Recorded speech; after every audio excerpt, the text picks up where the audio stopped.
Just want to drop a quick message off real quick. My spirit was a little bit troubled yesterday. As I was researching and seeing videos drop of just some things going on in the faith community of this cover up culture phrase that's being thrown around and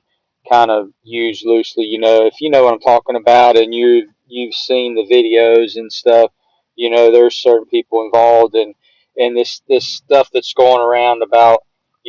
this herd of people, lying, this ministry, they're false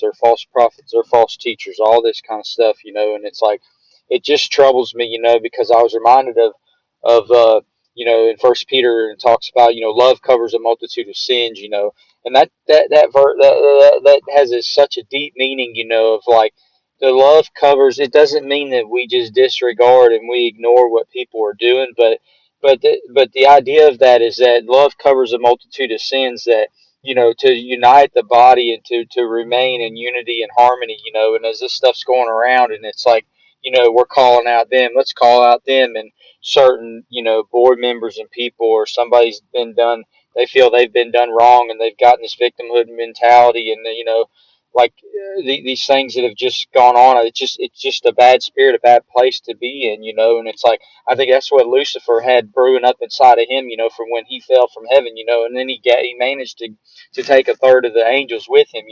and bring them down, and now all he's doing is going around seeking whom he can devour, who he can instill lies and deception and fear, and all this stuff, and it's like these commands and these demands that are like, hey, this person needs to do this, or you have this to respond by, or you need to drop this NDA, you need to do this, as if we've become people's judge, like, who are we to determine that? It's like, when does it become, God's righteous judgment? Let God deal with him. Let Jesus deal with the people involved, because then I'm seeing things come out, and it's like, okay, so then people come out and they, oh, you need to publicly apologize, or you need to publicly,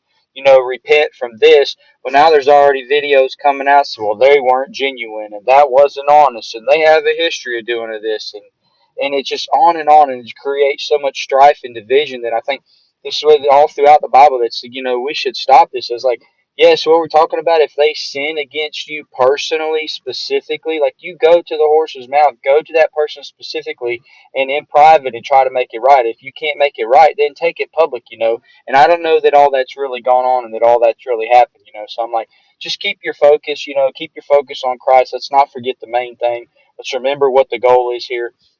and win souls to Christ. And let's just, Jesus says, who do you say that I am? Let that be a question you ask yourself. Love y'all.